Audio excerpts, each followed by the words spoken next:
Hey y'all, did you know that I've done some other book reviews? Go to the search bar, type in book review, and you'll find them easily. Thanks for watching, guys.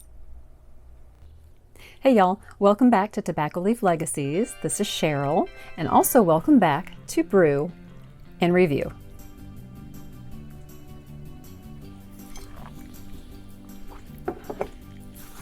I was so excited to get this book that was gifted to me from a friend. It is Micky's book. We know, if you have watched any of my videos, we know that I am a big Monkees fan. And this book has actually been out for a number of years, and I just never read it. I'm a believer. My Life of Monkees, Music and Madness by Micky Dolenz and Mark Bego.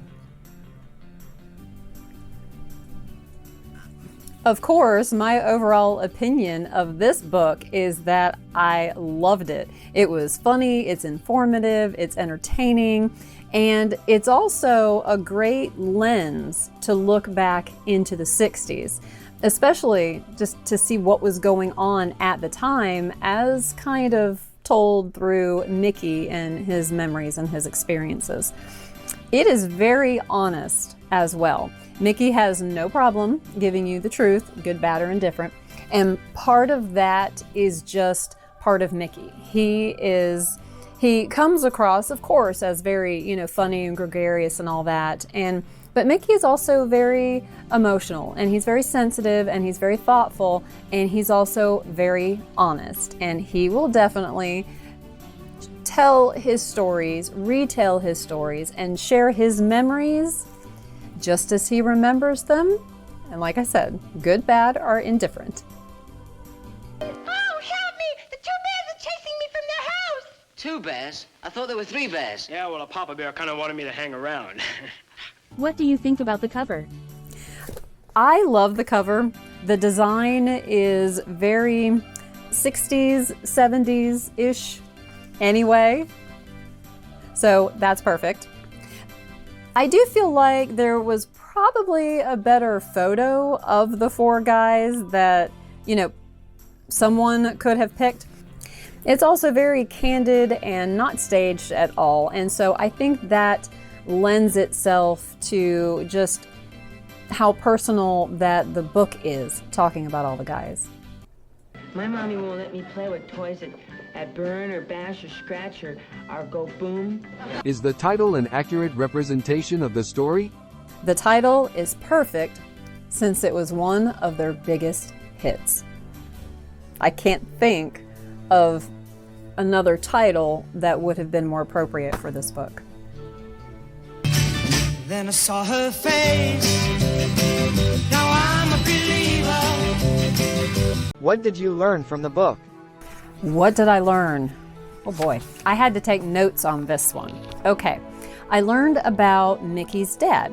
George was born in Italy.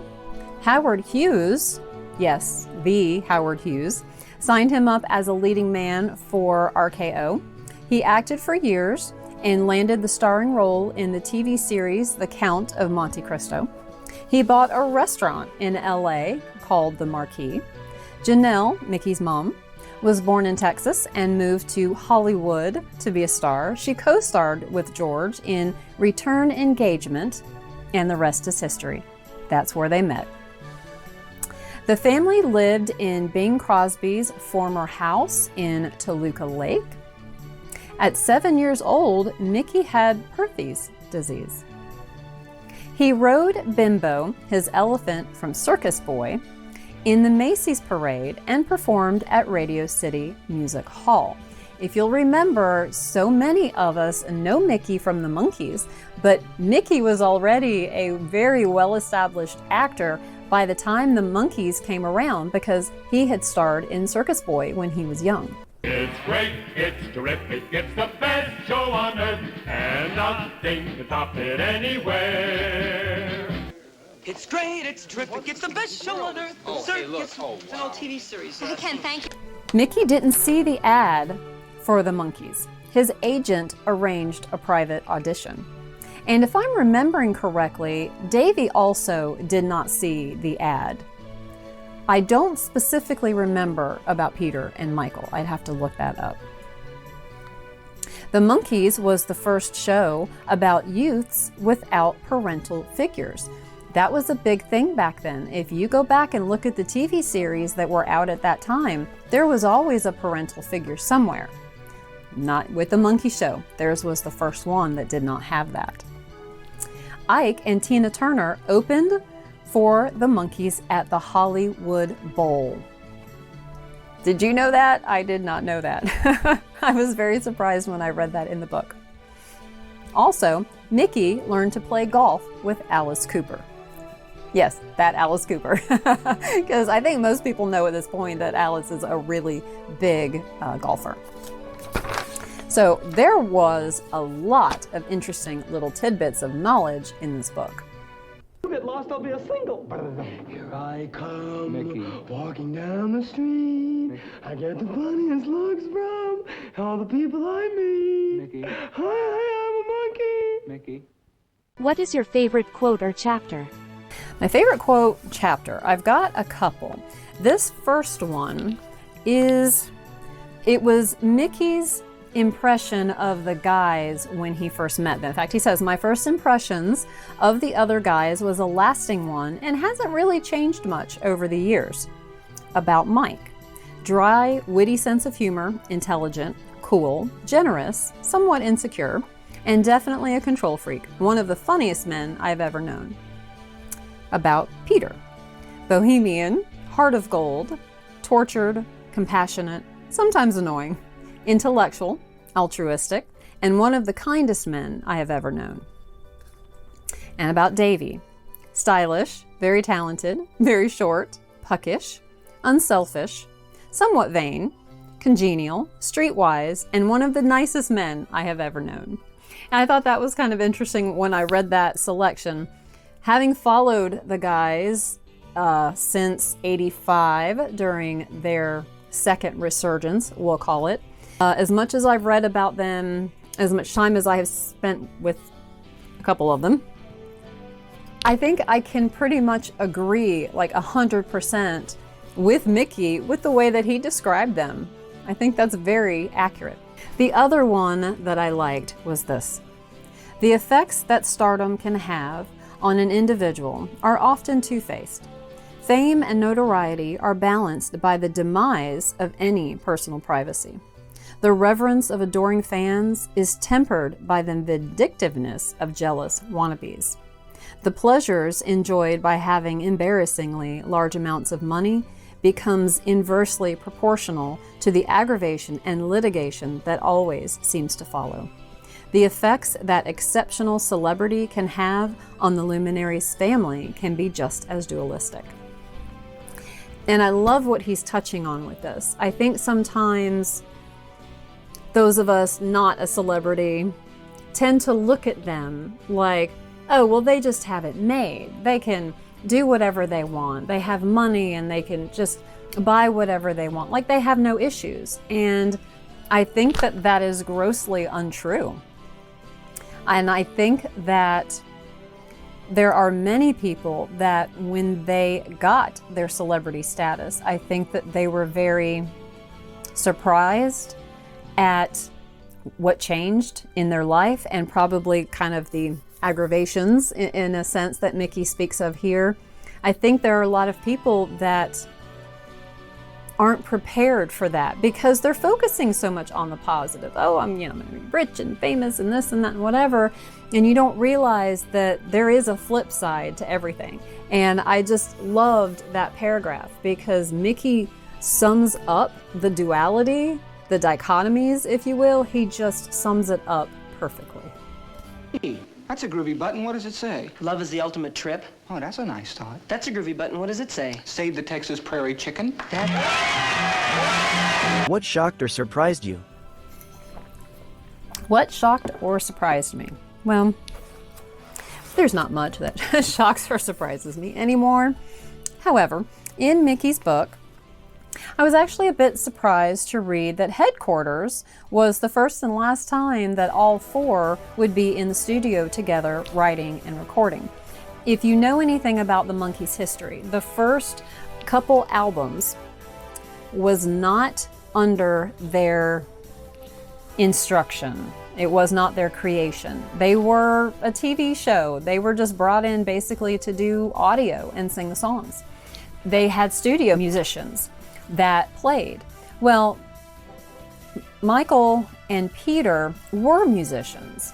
Micky and Davy, not so much. They really were more actors and not musicians. But Peter and Michael were like, look, we can do this. Like, we can write songs. We've written songs. Like, let us, get more into this. Well, they finally had their chance, and Headquarters was it. Now, I am in no way an expert as far as how these studio recordings and writings and all these things happen. I mean, there's, I guess, 1,000 different ways all of this can happen. But I think most of us assume that people do sit around together, writing a song, contributing, coming up with lyrics.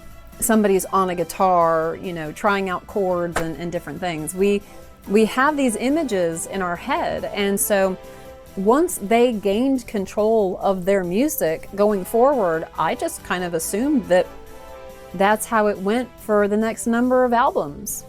But Micky said it did not. That was interesting. The other thing was that I was pleasantly surprised to learn that Davy invited Jan Berry of Jan and Dean, you remember them, to join the guys on one of their tours. Jan had recently been in that horrible car accident, and per Micky, he came on tour unable to speak, hardly able to walk, and by the end, he was carrying on conversations, dancing, and singing. And I just thought, that kind of gives me goosebumps a little bit, because I just thought that was phenomenal. Still here when I return. She'll call the police. You do and I'll be sorry. What is one question you'd like to ask the author? There's so many questions. It's really hard to try to choose a question that I would ask.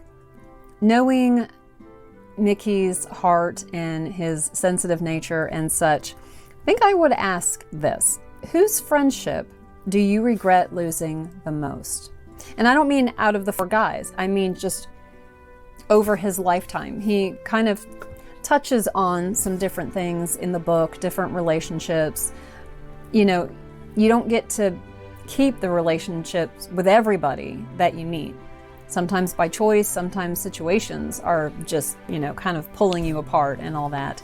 And I think that would be a thoughtful and meaningful question to ask him. Whose friendship do you regret losing the most? That's it. Oh, what does he say to do? Yeah. To dispose of a two-headed org, jump on down 3 times, roll a head of cabbage, and giggle. Ready? Okay. 1, 2, 3. Roll a head of cabbage. Are there time gaps you'd like the author to fill in? That's an interesting one too. Micky is pretty thorough in the book, talking about his life, his memories, how things happened. There is one, I guess, area that I feel like he kind of jumps real quick. After he and Samantha, his first wife, divorced, then he goes right into his marriage with Trina and the 3 daughters. And I know that there was a time period in there that he didn't really expand on. I'd like to know more about how they met. Did she know who he was? What did her family think about him? Etc. She does have a book. It's called Retool Your Relationship, but I haven't read it, and I don't know if she talks about him or their relationship or anything in there. It's not meant to be about him. It's about helping people with their relationships. So I don't know if she even indirectly mentions anything in there. Micky does have another book out, and I haven't read that yet. Maybe he goes into it a little more there. But I just feel like that time period from when he divorced Samantha and when he first met Trina, I would like to know a little bit more about that. Now, here's the story. Once upon a time in the land of Kirshner, there was a handsome prince in love with a frog and 3 little pigs. What structure did the author use to tell the story? Micky is naturally funny, so the book is full of little funny bits, with a sprinkling of good-natured sarcasm and self-deprecating humor. And it starts right at the beginning with, I had done some earlier prenatal work, but it's only available on ultrasound. And he tells his story chronologically. I suppose that is the structure of how he tells his story. And we all know that that is my favorite way to read anything, fiction or nonfiction, is for it to go in order. Hey, if you're the Purple Flower Gang, why are you wearing white carnations? You know how tough it is to get purple flowers, baby? Are there other books by the same author that you'd like to read? I mentioned a minute ago, but just last year, Micky released I'm Told I Had a Good Time, the Micky Dolenz Archives Volume 1. While this book is more autobiographical, the new book features tons of Micky's photos that he's never shared before and the stories that go with them. So I really hope to read that soon. I almost forgot, he also released 2 books in 2006.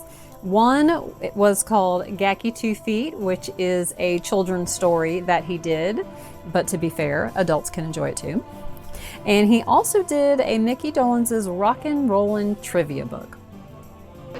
Blue shirt, with black shirt, you pay attention to me and we'll do no more. How about a plain purple business suit? Would you recommend it to others or would you read it again?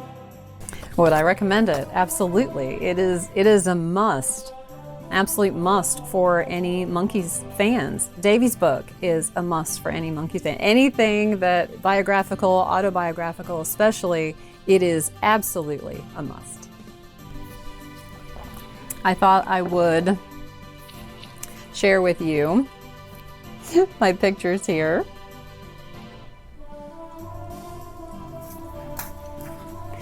This was the first time that I met Davy. That goes back to, I believe that was 87.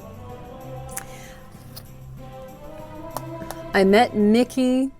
This was actually the second time I'd met him. I met him in Georgia, not far from Atlanta, in 2007, I believe it was. Peter was about the same time, into 2008. And then Michael over here, well, Michael was the hardest one to get. That was at a con about a year or 2 before he passed. Like most people my age, I did not follow the Monkees in their heyday because by the time I came along in the early 70s, they were done. My brother did. My brother watched the show and he had the first 2 albums. And in 1985, if I'm remembering correctly, it was MTV that started showing their episodes. And I was hooked. It was me and a couple other girlfriends, mostly me, that was completely hooked on them. And then MTV, I remember they did, I think they showed the episodes first, and then I think they showed all of them in a big marathon.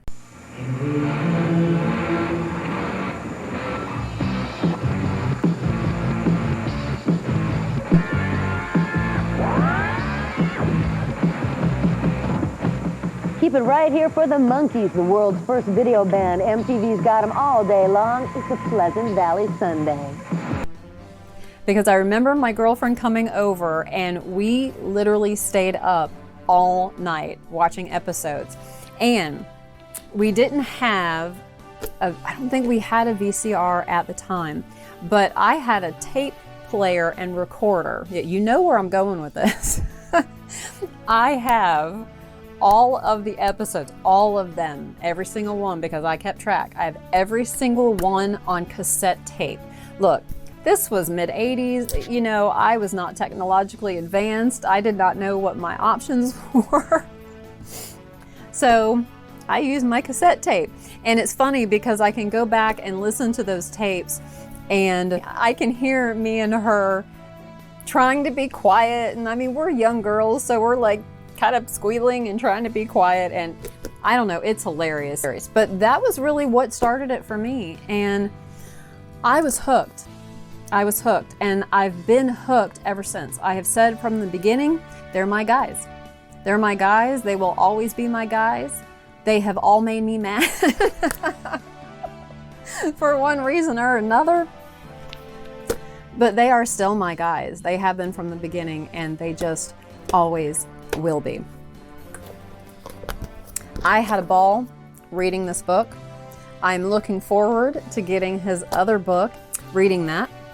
I encourage you, get it, read it.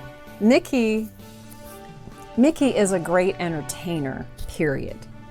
He is just, those of you that have seen him live, he is just an incredible entertainer.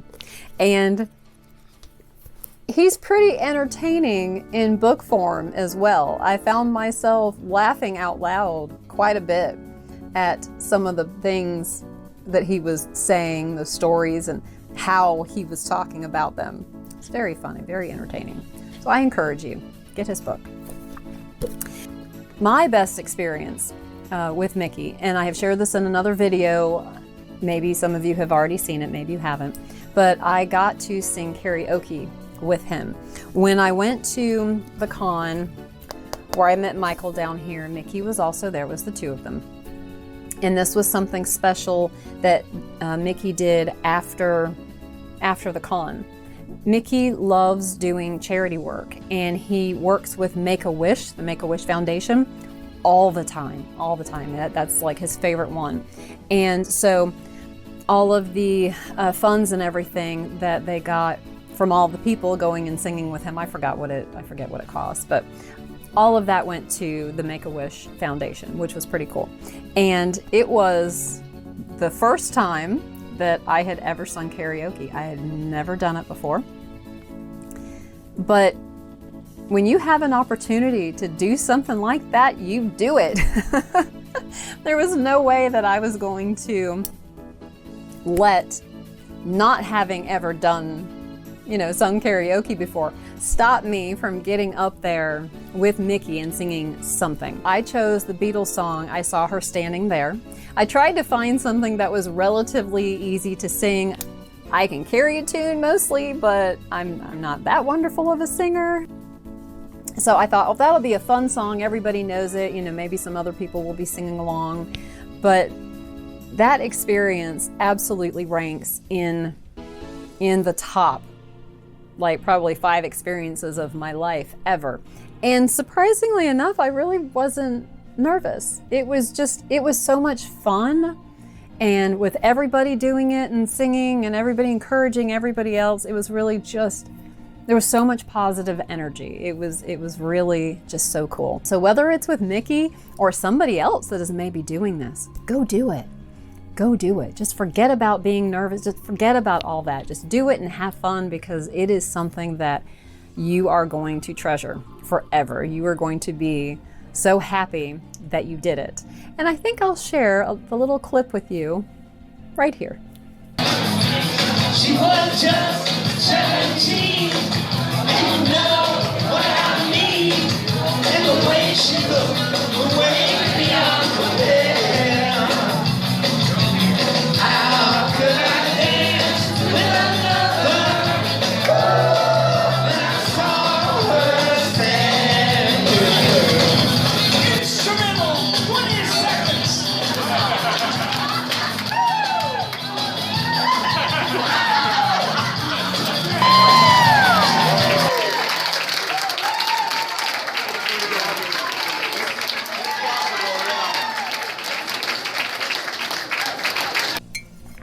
Right, y'all?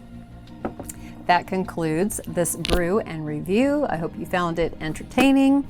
I hope you are encouraged to go get Micky's book and give it a read. I thoroughly enjoyed reading it. I definitely am going to check out his second book, especially with all the photos and everything. That they're all his photos that he's put in the book. So it's a lot of photos that nobody has ever seen before. So I'm very excited to get that one too. Are you a Monkees fan? I know that there's a lot of us out there. Let me know who your favorite Monkee is. Everybody's got a favorite. So let me know, and maybe if you've already read this book, what did you think? Was it as entertaining to you as it was to me? Thanks so much for watching, guys. I appreciate all your likes and comments and of course your support. I say that all the time, but it is because it is very important to me. And as always, time is precious. Carpe diem, seize the day. I'll see you next time.